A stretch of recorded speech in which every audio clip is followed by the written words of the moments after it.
You are changeable God, changeable God, unchangeable God. You are changeable God, unchangeable God, unchangeable God. You are changeable God, unchangeable God, unchangeable God. You are changeable God, unchangeable God,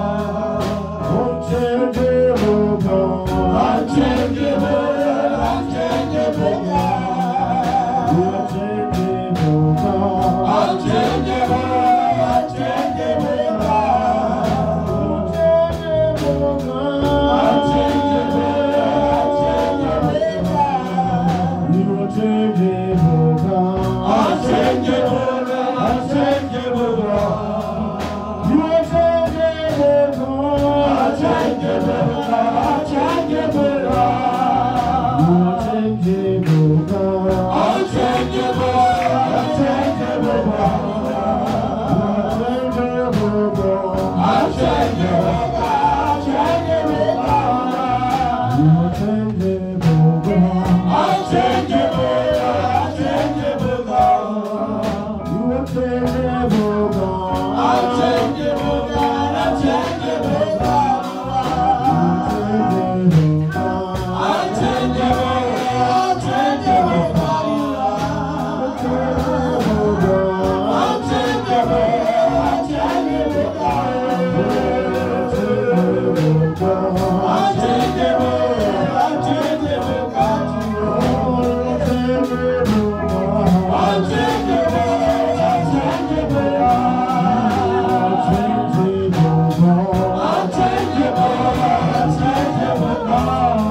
Father, we exalt your name.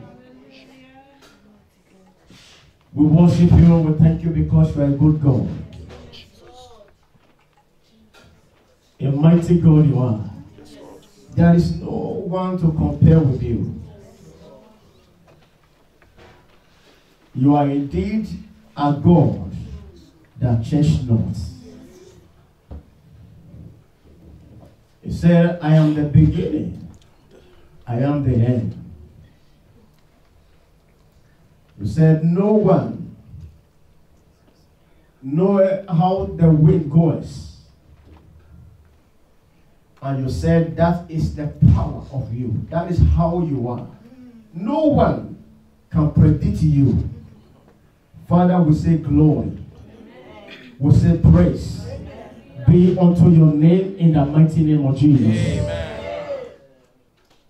Lord, we lift your name high. With the church, oh God, we lift up your name. Father, we hide ourselves in you. We ask, oh God, may you be exalted. May your name be lifted in the mighty name of Jesus Christ. Father, we thank you for what you are going to do in our midst today. We thank you for the life you are going to transform. We thank you for the men and women that you are going to heal. We thank you for men and women you are going to set free from captivity. We say praise, honor, be unto your name in the mighty name of Jesus Christ. Thank you, King of Glory. Every activities that we are going to involve ourselves today, that is going to take place here this morning, we pray, let your will prevail in all. To the glory of your name, in the mighty name of Jesus Christ. Thank you, King of Glory. Thank you for every instrument, oh God, you choose to use. Lord, I am asking, oh God, let your hand rest upon them. Fill them, oh God, with your power, to the glory of your name. In Jesus' mighty name we pray. Amen. Let the church say amen. Amen. Hallelujah. Amen. You're all welcome in Jesus' name. I thank God for every one of us who are here this morning. I believe strongly it's the Lord that brought us here for a purpose. And I know before the end of this service, every one of us will be touched by the power of the Holy Ghost. Amen. While we're singing and dancing to the praise of the name of God, this word comes to my spirit. When all hope is gone, when you think or you see or you feel that your hope is gone, God see that opportunity or see that avenue as an opportunity to do what only He can do. Meaning, for example, you are in a point that you look to your right, you look to your left, you look around, all about you. It's as if there is no hope for you. All because you decided to take a step. Because it's like I'm talking to someone right now. You decided to take a step. And the step looked good to you. And in fact, you suggested with someone. And the person said, it's good. People supported you. But now you took that step. It's as if everything is turning against you. Now you are asking yourself, I pray concerning this thing. I ask God concerning this thing. Why am I now finding myself in this tough time? Now it's like all hope is gone. Even the people that encourage you, now they are asking you, how did you do this? God is saying, I should tell you. It will take it up from you. Amen. It will fight the battle for you. Amen. It will empower you. Then you will see the end of that situation. Amen. In the mighty name of Jesus. Amen. If somebody believe that, say amen. Amen. There is no one that can see the end of God. And no man have ever raised his hand, or no woman have ever raised his hand, no king have ever raised his hand or her hand and said, I'll see the end of God. Even the devil himself have never one day seen the end of God. And that give me the word, and that give me the courage. So long no force, no power, no devil have ever seen the end of God, no power will see your end. Amen. Do you know when the Jews put up their heads together, the priests, they put up their head together and killed Jesus because the devil was behind them. Now, they succeeded putting him, the body of Jesus, in a grave. Do you know there was celebration everywhere? Now, the devil was saying to so many people, you said Jesus, you follow him. Now, where is him? He's dead. Now, I believe before Peter denied Jesus first, second, and third time, it was because he was down. Because this is a master he believed. This is someone he believed as a superstar. All of a sudden, he discovered that some group of people came, and they were knocking at the door and said, "Oh, we are for Jesus." Paul was saying, Peter was saying to his man, "You don't know my master. You don't know Jesus. Do you think you can just arrest him like that?" And all of a sudden, they discovered that they get hold of Jesus, and he was thinking that Jesus will just say something and angels will come down. And nothing happened. And they were pushing him. Peter said, no, I know my master. He raised Lazarus from the dead. No, this is a small thing for him to do. And he discovered they pushed him, and they were pushing him. The more they pushed him, this man, Jesus, that he relied on, there was nothing response from him. And all of a sudden he said, no, I know Jesus. He's the one that walks on the sea. He will do wonders. And this Jesus that do wonders, that Peter boasts of, and he discovered just a little children, they were surrounding him. They were spitting on him. And this Jesus never do nothing. He said, no. Am I sure this is Jesus? And all of a sudden he discovered the soldier just surrounded him. And they naked him. They ripped off his clothes. Said Jesus. You mean this is my Jesus? Now at this time he was done. For him to deny Jesus, it wasn't a clear eyes. Is that correct? For the one you rely on. For example, your pastor, you said, oh, no matter what, I believe my pastor. All of a sudden you discovered that some group of people just entered the church and they get hold of him and you say, no, pastor will do something.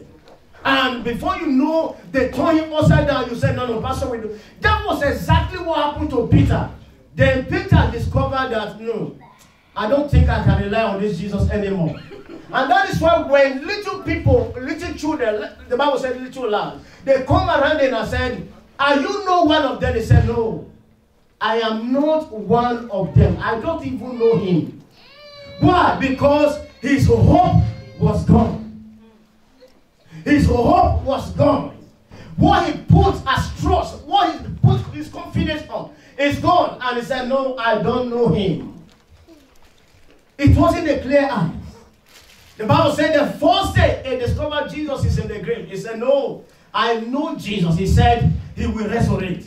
The first day he was there, he said, I know him. He raised Lazarus from the dead after 4 days. Now, Jesus is as if everywhere were quiet.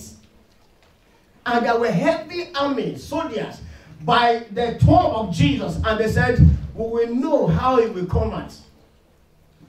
And do you know it is impossible for spirits to come out alive, or a dead body to come out alive without somebody calling him forth? Because it is illegal for spirit to come into this planet Earth without somebody on earth giving a right to the spirit to come forth. Now that is why it was difficult for Jesus, or in the case of Jesus. Now the devil knew the techniques and said, if there is nobody by the tomb of Jesus to call him forth, Jesus will never come out. Now, he decided to use army and said, okay, let the army step by the gate. Because I know if we don't guard this place, the disciples might come in. The Bible says the army were there. They were on guard. Their eyes were open because they know if we don't fill this gap, if peradventure Peter come in here and pray, Jesus will come out. Because if Peter stands as a legal man to command the spirit will come forth. Now they said, no, we must not give them this chance. Let's make sure we mark up this place. Now, the devil knew what he was doing. He knew. Because he knew the system of the spirit. He knew how the spirit works. He said, I will see how he will do it. the first day, the second day, now the third day. Now the Bible said, God decided to do that which only him can do. Because it's only God that can do what no man can do. He commanded angels. Now it is illegal for a spirit to come on this planet Earth and do whatever God wants to do. But you are angels. You have the body to appear in the earth and disappear from the earth. Now you are the only one that can do these things. Go there. The heaven released angels. And while they were there by the tomb, the Bible said they rolled away the stone. They pushed away the stone. It was only the angel that had the power to push it. The Bible didn't say they allowed the stone to be there. No, they roll away the stone. They push it away for a reason. Because if they ask Jesus to come out without that stone, it's being lifted or removed, meaning Jesus, the body will never be out. It is only the spirit that can come out. But God said, no, I want to do it to show to the devil that I am God. The stone must be away. And as soon as the stone was removed, the body disappeared. The body of Jesus came out, and he was moving from place to place, showing that I am the Alpha, I am the Omega, I am the beginning, I am the end. No man can stop me. I am talking to somebody now. I don't know who this person is. You think or you feel within you, or people said to you, your end has come. God is saying I should tell you. Now they said your end has come. God is saying this is the beginning of your end. Amen. No one can see the end of God. No one can predict God. If God cannot be predicted, you are a child of God. For that, no one can predict you. When they said this is the end of the road for you, God is saying, I will make way. A way that seems to be no way. If the gates stand by your way, or stand at the way, and say, now I am the gate, no way for you. God said, I am the bar that break the gate. I am the iron that break the gate. I am the power that break the gate. If the door stand by your way, God is saying, I am the key that opens the door. Now, in other words, there is nothing can stop a man that believes, a woman that believes in God. I am talking to somebody this morning. You will not be stopped. Amen. Your family will not be stopped. Amen. No force of hell will stop you. Amen. No power of hell will stop you. Amen. Maybe they said they want to stop you. They want to stop your family. They want to stop your business. They want to stop the source of your money. God is saying, I will open the door for you. Amen. He's saying, I will open the door for you. Amen. Turn your Bible with me briefly. Let's just see what God has put in my spirit right now to share with you. Out of the apostle. Out of the apostle.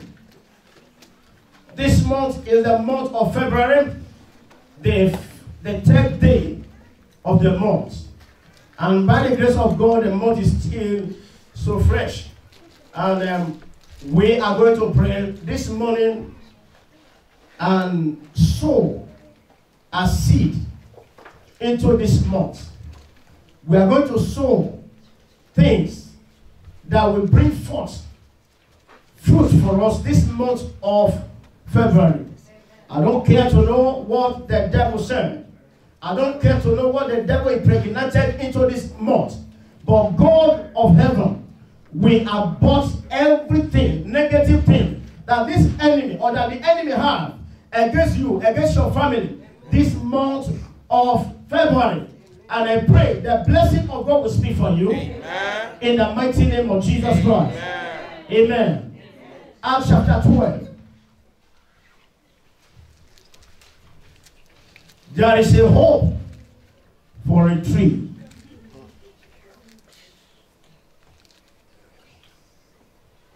So long the roots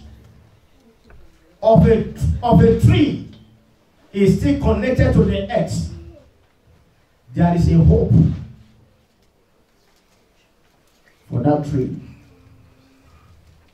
So long you still remain in God, I am saying to you, by the help of the Spirit, there is hope for you.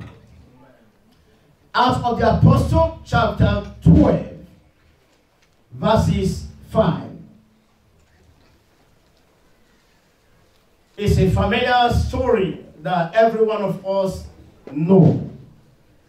But let's see the revelation behind the story. Peter, therefore, was kept in prison, but prayer was made without what? Ceasing, but of the church unto God for him. That's why prayer is not something that we should ignore. It's not optional. It is mandatory for every believer to pray, because it is only thing that gives God the legal right to fight on your behalf. Peter was kept in prison, but prayer was made without ceasing of the church unto God for him. And when Herod would have brought him forth, the same night Peter was sleeping between two soldiers, bound with two chains, and the keepers there before the door kept the prison. Verse 7. And behold, the angel of the Lord came upon him, and a light shined in the prison, and he smote Peter on the side and raised him up, saying, Arise up quickly. And his chain fell off from his hand. And the angel said unto him, Guide thyself and bind on thy sandals. And so he did. And he said unto him, Cast thy garment about thee, and followed me. And he went out and followed him, and wished not that it was true which was done by the angel, but thought he saw a vision. When they were past the first and the second gate, the second ward, they came unto the iron gate that led unto the city, which opened to them of his own accord. Nobody opened it, but the Spirit of God opened that door for them. And they went out and passed on through one street, and forthwith the angel departed from him. Verse 11. And when Peter was come to himself, he said, Now I know of surety that the Lord has sent his angel and has delivered me out of the hand of Herod, and from all the expectation of the people of the Jews.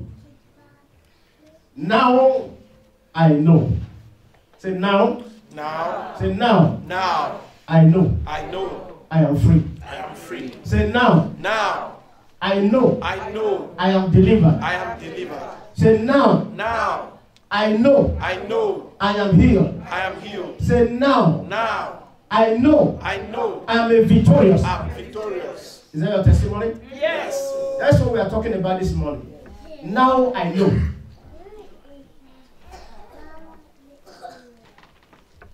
Now, The Bible is good.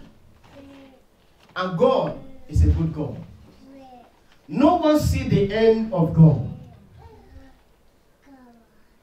Herod kept Peter in prison.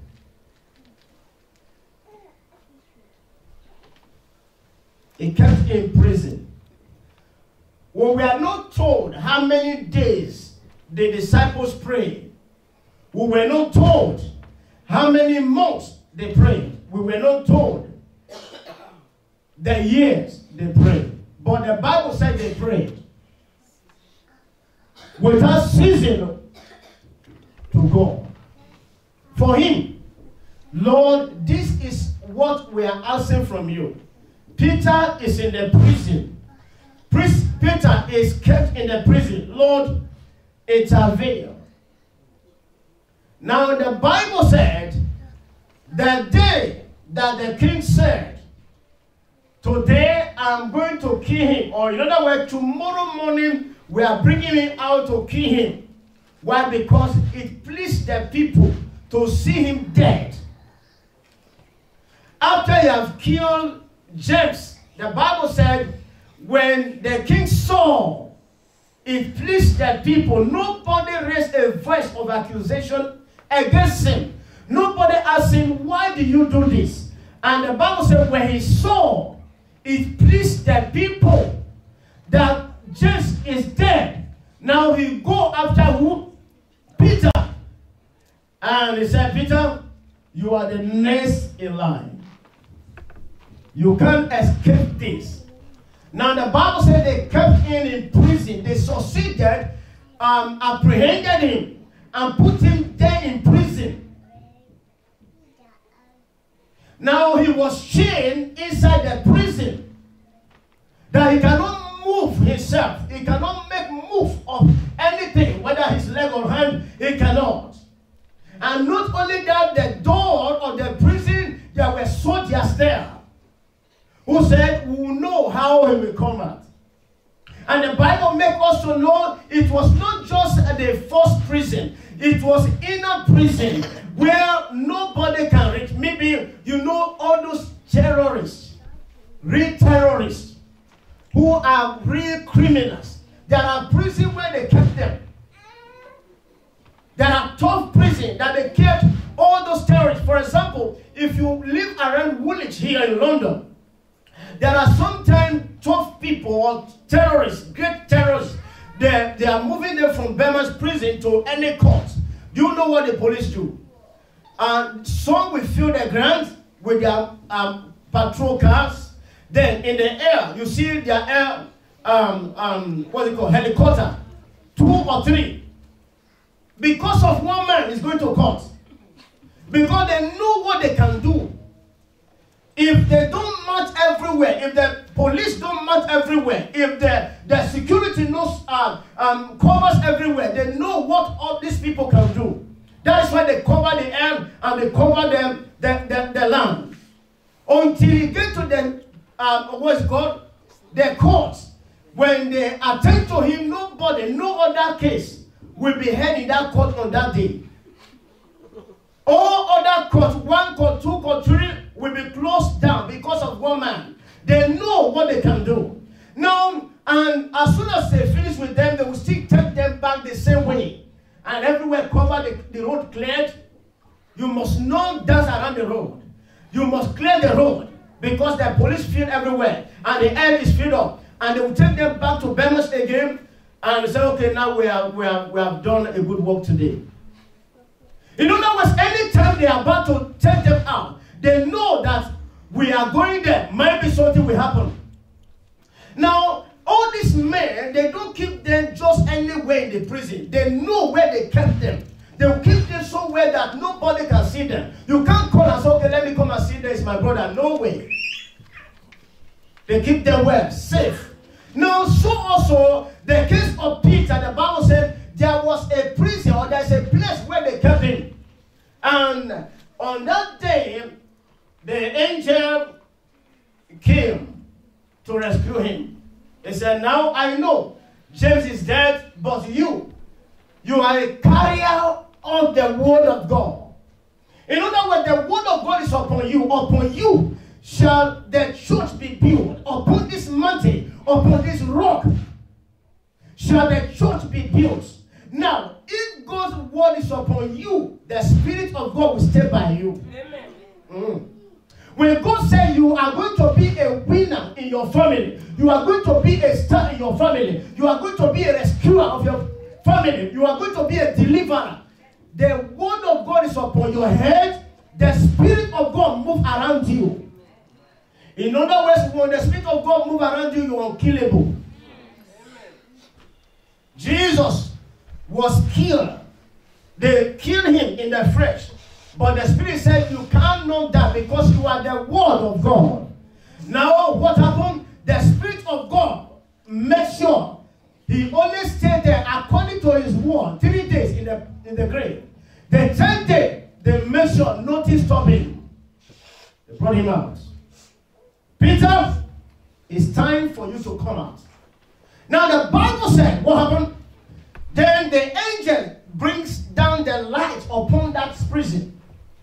Where the light of God is, no power, no darkness can resist it.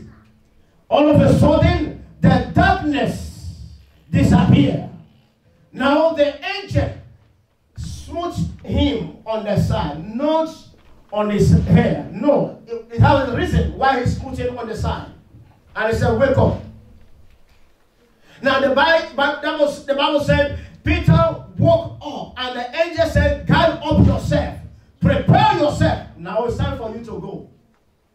Then he got up himself and he walked along with the angel. As he was going, he walked along with him. The Bible said the first word, the second word.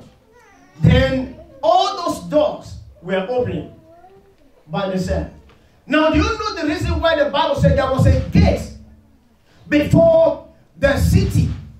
Now, when they were passing from one word, if you know a word is demarcated with what? Doors. Doors is what demarcates a word from a word. Now, the first word, there was a door. The second word, there was a door. Now, the doors were open. I believe the angels opened the doors by itself. Because it takes key to open what? Doors. Say keys. Keys. To open the doors. It takes keys to open doors. Keys to open doors. You use key to open doors. Then, the Bible said they came to a point where they saw a gate that leads to the city. A gate, the Bible calls it a gate. Now, a gate don't need key to be opened. Gates need to be broken. That's why Jesus said, the Bible said, the gate of Baal was broken. Now, you don't open gate in the spirit. You break gates in the spirit. Someone say break. Break. Say break. Break. Now there are so many gates that have so many destiny. If the devil want to punish people, if you want to punish family, now it kept people or it keep people in where there are gates that kids cannot open it. Kids talked about what? Ideas. Say ideas. Ideas. You can use one principle or one law, then it open the way for you. That's key. Keys open the door. You apply principle, you apply law, and you open doors for you. You just try it. Somebody just told you, okay, now, if you want to do things like this, want to do anything like this, just do it like this, do like this, do like this. It give you a guideline. It give you a principle. Then as soon as you apply it, it's open. It's work for you. Principle work for everyone. If you know how to do it, it's a formula. Now, but gates are not like that. You need to do the thorough work and allow the spirit to destroy the gate from you, because spirits are the one mounting the gates. Demons are the one mounting gates. Covenant are what mount gate. Covenant. It's not just a thing that's just build up like that. No. There are covenant that mount up gate. But the Bible said it opened on its own accord. Why? Because they don't see. The angel couldn't see who opened the door. Peter didn't see who opened the door. It was opened by the Spirit. You know that when the Spirit of God break that door open, he placed the gate open, and the gate opened on its own accord. And the Bible said, all of a sudden, Peter And the angel, they were now on the street. It gets to a point, the angel of God said, now, I want to leave you. You can fly away from here. It was then Peter now know that I am not dreaming. Peter now realized that this is real. This is no dream. I am not in a vision. God have delivered me out of the hands of Herod. Do you know the reason for this message? This month of February is a month of deliverance for somebody. Amen. It's a month of deliverance. Amen. For a family. Amen. It's a month of deliverance for you out of the cage of the enemy. Amen. Out of bad heads. Amen. Out of battles in life. Amen. It's a deliverance month for somebody. Amen. It will come to a time from the 15th of this month that you will realize, oh, it is true. I am healed. It is true. I am delivered. It is true. I am set free. That will be your testimony. Amen. If you believe, say amen. Amen. He is the same God. He never changed. When the war surrounded, the Bible said the children of Jericho, they mounted the wall around their city, and they said, we will know how these people will go through. Because they know that there is no other way for these children of Israel will go through to enter their promised land. And the Bible said they decided to wall themselves round. They covered themselves round with wall. Now this is not only gates. This is not door. This is not gate. Now this is a wall. There are some situations in life you don't see gate, you don't see door, and all you see is wall around you. When you are in a situation that walls surround you, that everywhere you see is just wall around, it's a tough situation. Because at this time you don't know what to do. Is that correct? Yes. You don't know what to do when you are in a situation that walls surround you. But God said, I am the way in where there are no ways. He said, I will make ways in where he said, I will only make one way for you. No. Because one thing about God, when you follow him, anywhere he goes, it becomes a way for you. That's God. There might be no way, or the one you know, you think this is the way, or this is the door, but you try everything to see yourself succeed, or breakthrough, or healing, deliverance. You can't see nothing. You don't see anything. And God is saying, don't worry, follow me. Anyway God turned. God may say, turn back. It becomes a way. God may say, go front. It becomes a way. See the children of Israel by the Red Sea. Is that correct? Now there was sin in the front of them. They can see the enemy coming from their back. God said, go forward. Forward where? Go forward. To where? Go forward. This is a sea. I know. Go forward. This is destruction. I know. Go forward. Anywhere God said go, there might not be way there. You might not see any way. But when he said go, move.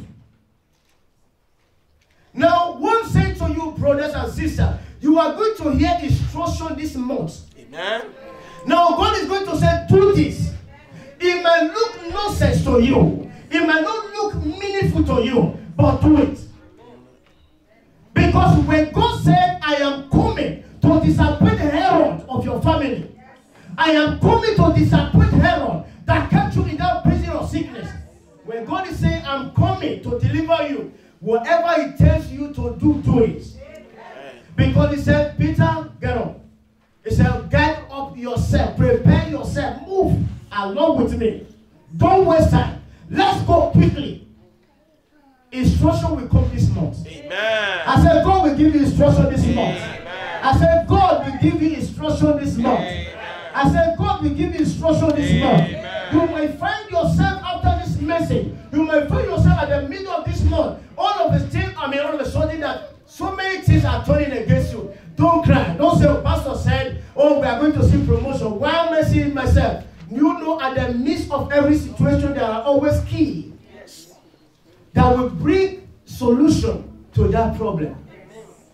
But you must be attentive to God in order for you to be able to lay hold of that key. Anytime you find yourself, you are to learn something. It doesn't matter how you fall.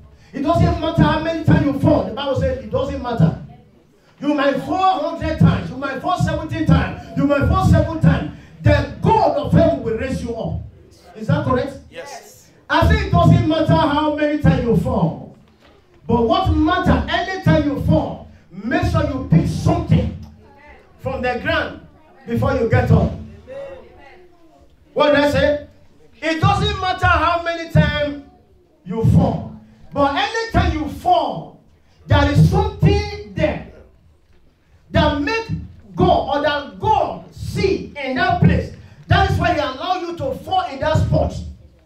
Now when you fall, look for that thing. It's called what? The key. When you fall, you will find a key that will bring another promotion to you tomorrow. Or that will bring a solution to somebody's problem. Don't cry when you fall. Don't cry when you see yourself down. But pick that which God has deposited there. You see our children, for example, if they are learning how to walk. Is that correct? Now, sometimes your parent or the parents will be there watching and put them in a distance and say, come. The young boy or young girl take one step and fall down. Do you run there and say, no, I don't want you to go through this pain again? You allow him, you stand him up again or stand her up again and say, come. The young boy is crying and saying, no, mom, this. You say, come. Why? Because you know you are training him. You know his step or 1 or 2 or 3 steps is not going to kill him. You know whether he falls, he's not going to die because you have removed every sharp object out of him from his side. Anytime you fall, anytime you are in a situation, anytime you are down to the earth, God, before you fall, He have already removed anything that can kill you. That is why He said, no problem can kill you. No situation can kill you. No child of God die because he's going through pain. No, because God has removed anything that can kill you. And God said, I will never allow you to go through anything that will not bring glory to His name. In other words, that will kill you. No. What I'm saying is that, including that pain that you are going through now, that you are asking yourself, is God actually real? Is God alive?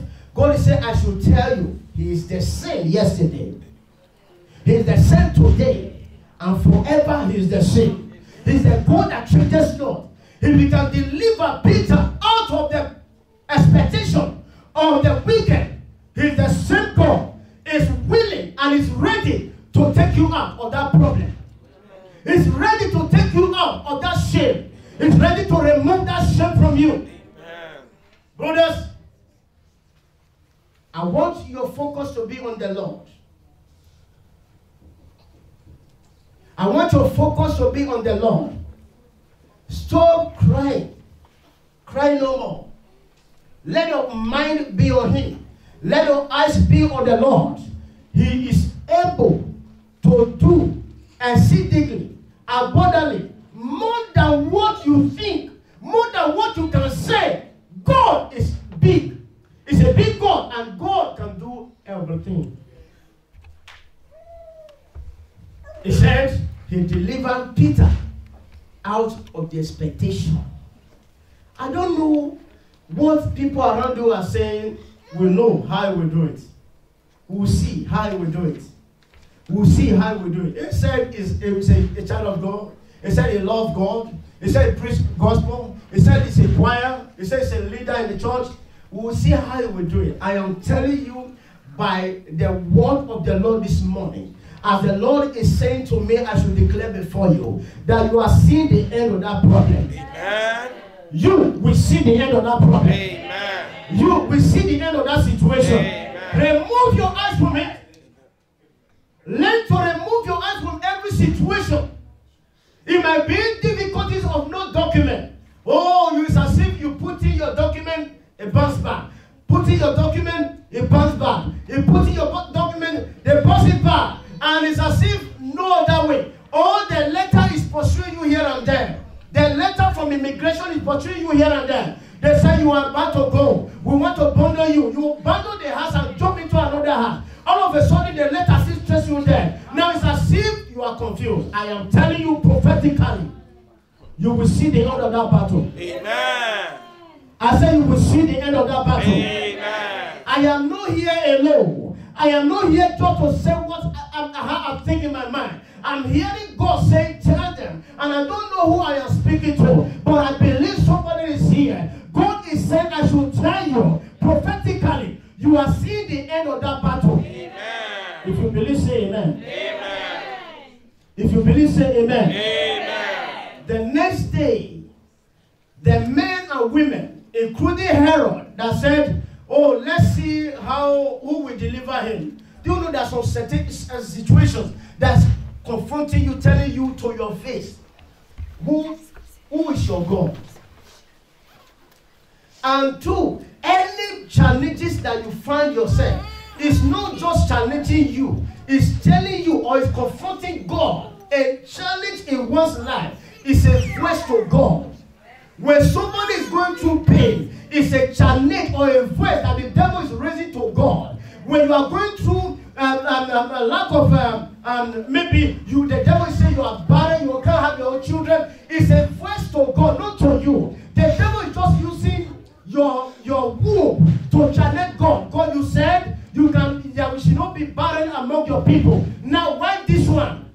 Now, I've heard this woman bound. The woman will not give birth. Now, what can you do? God is saying, devil, you know me. Anytime I step into a situation, you bow. And the devil says, I don't care who you are. The devil can challenge God. But let me tell you, when the time comes, if you shake not, if you touch not, if your faith remains in God, God will cause his light to shine. The way the light shone into that prison, and the Bible said the chain fell up by itself. By itself, the chain fell off out of the hand of this man, Peter. That is the same way, no matter how the lock look like, no matter how the chain look like, that held you in that body, I see it falling now. Amen. I see that chain falling. Amen. I see that padlock breaking open. Amen. In the mighty name of Jesus. Amen. Say, I am free. I am free. Say, I am free. I am free. Say, I am delivered. I am delivered. Say, I am healed. I am healed. Say, I am healed. I am healed. Say, my family is delivered. My family is delivered. Say, I am delivered. I am delivered. Say, I am free. I am free.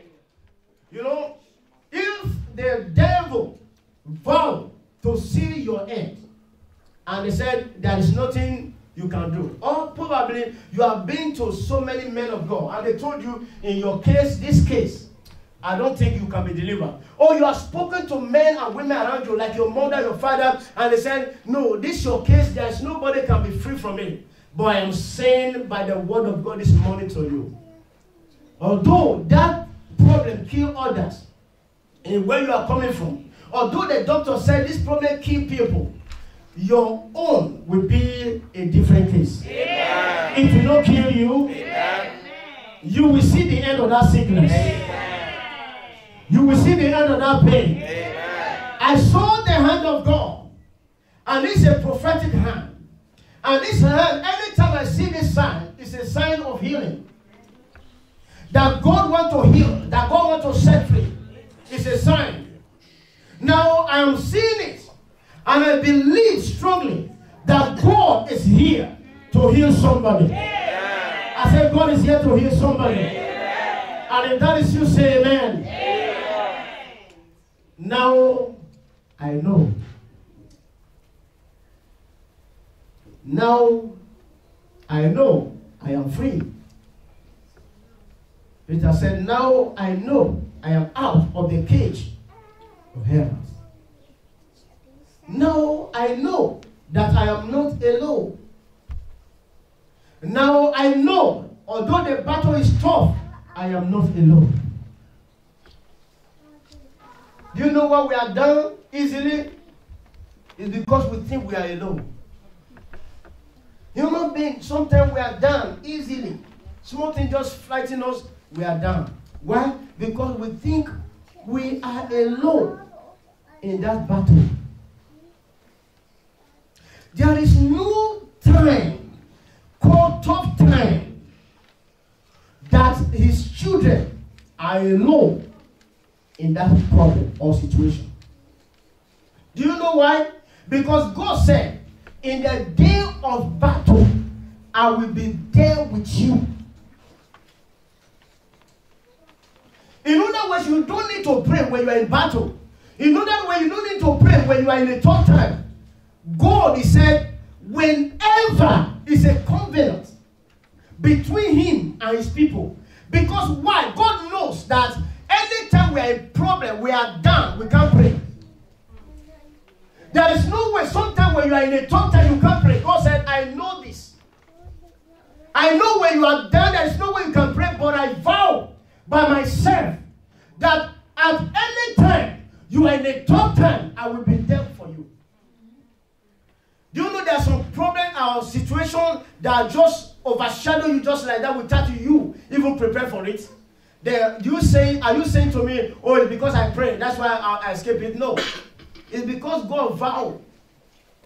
I left church one Sunday and with my children, 3 of them, my wife, then I have some other children that we take them along with us in the same car, that small car. Now, I went from church, left church, then we go to McDonald's because of the children.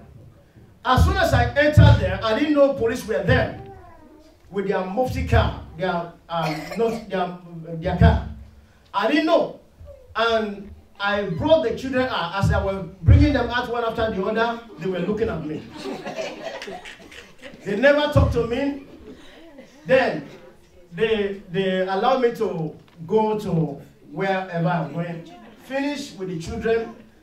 Never knowing they are there. And now it might be one of them who were there, but now they call so many of them. Then we finished. And I was, loading them again. Go inside, finish, then I take off the steering. Before I know, the fronts, one covered the front, one covered the side. I was thinking that maybe the driver, I don't know what he's doing. I flashed the driver. Before I know, it's police. Both sides, everywhere.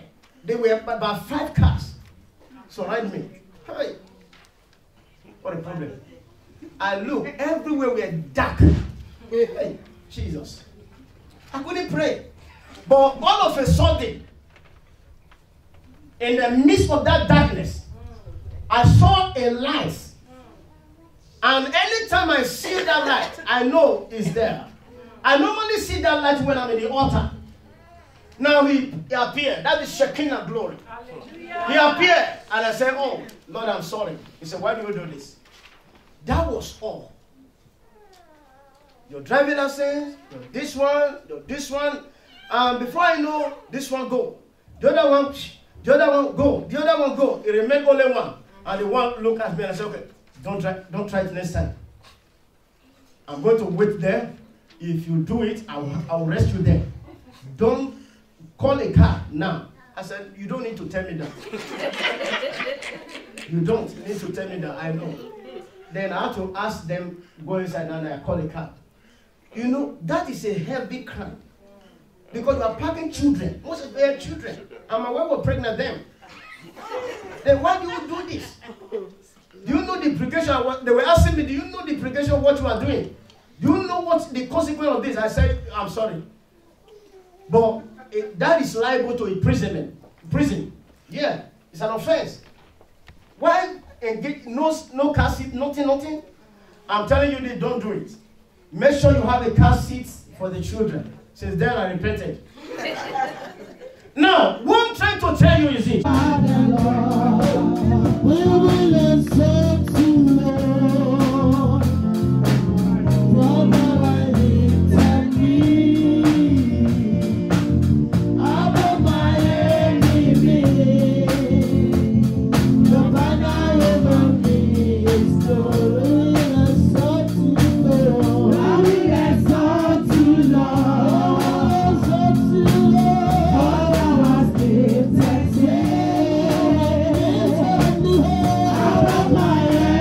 You